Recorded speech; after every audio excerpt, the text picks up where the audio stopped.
हमारी एकेडेमिया और हमारी मार्केट के दरमियान कितने बड़े गैप्स मौजूद हैं। जो कुछ तालिब इल्म पढ़ते हैं अपनी ज़िंदगी में उसका कोई किरदार नज़र नहीं आता।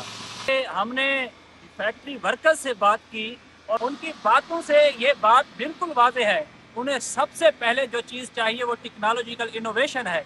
जब तक जदीद टेक्नोलॉजी नई नहीं लाई जाएगी तब तक ये अपनी डिमांड को पूरा करने में कासिर हैं। डिमांड बहुत ज़्यादा है मगर उनकी मिकदार इसलिए वो पूरी नहीं कर पाते कि उनके पास एक तो वो टेक्नोलॉजी नहीं है, दूसरा उन्हें जो उनको एनर्जी चाहिए इलेक्ट्रिसिटी की शक्ल में यहाँ होने चाहिए तो वो भी नहीं है।